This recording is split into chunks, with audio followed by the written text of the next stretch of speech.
All right, let's just dive right into this explainer. Today, we're looking at something totally extraordinary, a massive 15-hour Minecraft alternate reality game, or ARG, called Destroying a World That Doesn't Exist.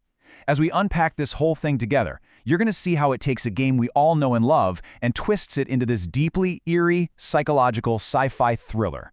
So let's descend into a digital mystery that completely blurs the line between video games and cosmic horror. Our story kicks off with a really simple but incredibly unsettling question. Imagine you're our first protagonist, a player named Avery. You log into your private, single-player Minecraft world, and suddenly you discover this sprawling underground mine that you absolutely did not build.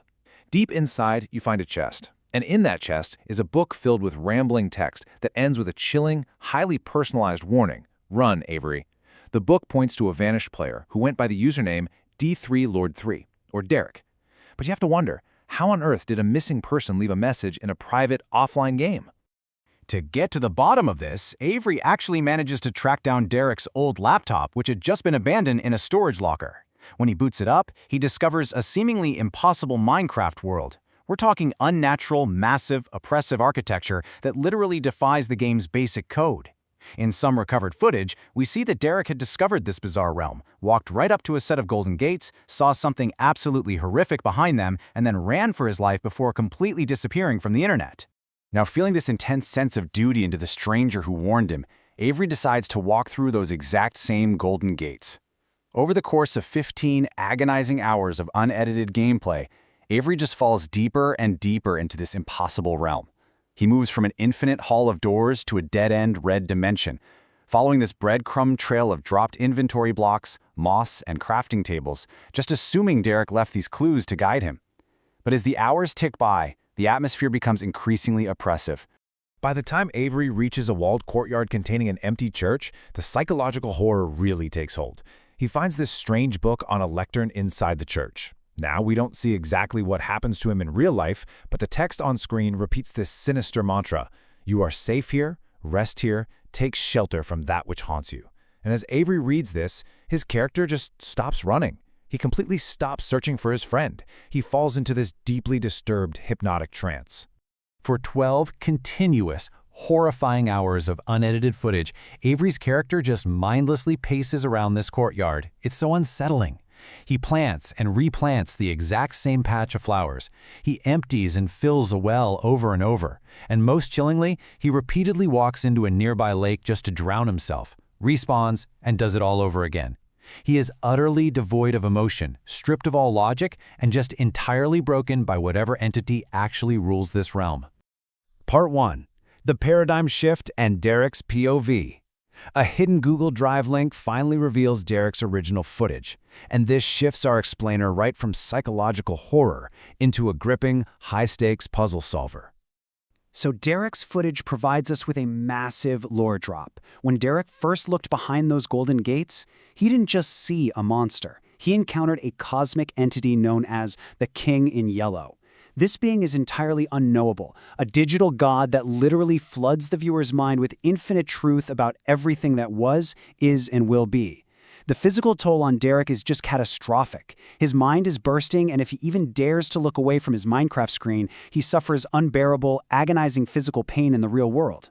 And the entity's ultimate goal? It wants to cram its infinite knowledge into a human vessel so it can escape the game and enter our reality. But remember, Derek is an absolute genius. While Avery broke down in terror, Derek treats this cosmic nightmare like a math problem. At one point, he encounters this void filled with floating mountains that randomly disappear, dropping players into nothingness. But Derek realizes, wait, it's not random at all. He breaks down the mathematical rules, which actually resemble Conway's game of life. If a mountain has one neighbor, it deletes. Multiple neighbors, one randomly deletes. But if it has 0 neighbors, it generates entirely new connections. Derek literally maps the entity's own logic to safely navigate the void. And we get to see his mastery of these rules play out when a fake version of Avery suddenly appears on the floating mountains, clearly conjured by the entity to lure Derek into a trap. But Derek doesn't panic. Instead, he tests the imposter. He explains the mountain rules to it, but cleverly feeds the fake Avery a fake 4th rule. When the entity takes the bait and tries to use this fake rule, Derek immediately calls it out. He types in the chat, "Idiot, be more convincing Avery next time." It's just this incredible moment of a human outsmarting a cosmic god using pure, cold logic. Later, Derek finds himself trapped in a room made of unbreakable netherite blocks. The entity thinks it has him totally cornered, but Derek remembers one absolutely vital thing. He is still playing a video game. He looks at his internal coordinate logic. Step 1, he notices his Y-level height is unnaturally high. Step 2, he checks his C level, which is the air block counter, proving there is an empty room right beneath the solid floor.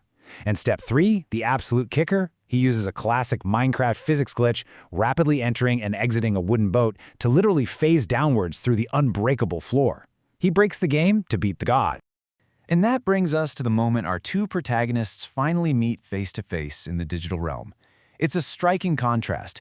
Avery is frantic, emotional, and driven entirely by this desperate need to save the stranger who warned him. Derek, on the other hand, is chillingly logical and completely composed.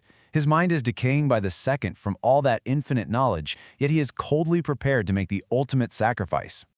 Part 2, the climax, a battle of minds. The stage is totally set for a rapid-fire confrontation, with the King in Yellow lurking right there in the code. The entity kicks off this absolutely horrifying monologue, revealing its master plan. All those breadcrumbs, the crafting tables, the terrifying chases, it was all designed to lure Avery here. Avery is the vessel. Because his mind is still relatively clean and untouched by the infinite knowledge, the King in Yellow plans to fuse with him, using Avery's consciousness as the gateway to step out of the screen and directly into the physical world. But right as this cosmic horror prepares to merge with Avery, Derek delivers a massive, high-energy plot twist. Derek had secretly found the entity's hidden ritual book earlier in the realm, so before the king can claim Avery, Derek steals the ritual. He speaks the forbidden words himself. He intentionally invites the King in Yellow into his own mind.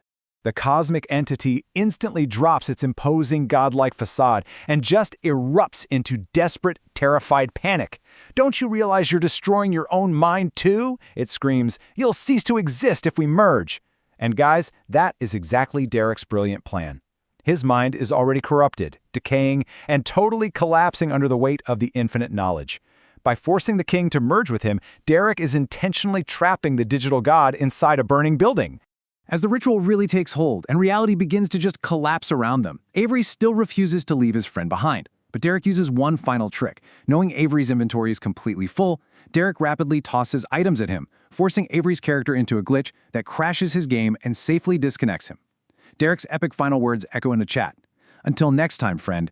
Isn't it ironic that a king loses to a lord?" And with that, Derek successfully seals the entity away in his own dying consciousness, forever. Part 3, the final resolution. Back in the real world, Avery is safe and sound, but there's one last hidden video file left to be uncovered. This file turns out to be Derek's final letter, recorded right before his mind completely slipped away. And honestly, it's beautiful. He begs Avery not to feel like he failed. He frames his tragic end, not as a loss, but as a profound sacrifice that saved millions of people. He writes, "Thanks to you, I got a chance to see all the beauty of the universe, a chance no human will ever get again." Even as his mind became a literal prison, Derek found gratitude in that infinite truth, passing the torch to Avery to go on and live a great life. Which leaves us with this huge, lingering question. What actually happens when a video game becomes a psychological prison? This explainer took us through an absolute masterclass in digital storytelling, using the simple, blocky world of Minecraft to explore cosmic horror, human resilience, and the ultimate sacrifice. Derek broke the rules of a god simply by remembering the rules of a game. It's the kind of legacy that leaves you with goosebumps and really makes you wonder. The next time you boot up an old, forgotten save file, what exactly is waiting for you in the dark?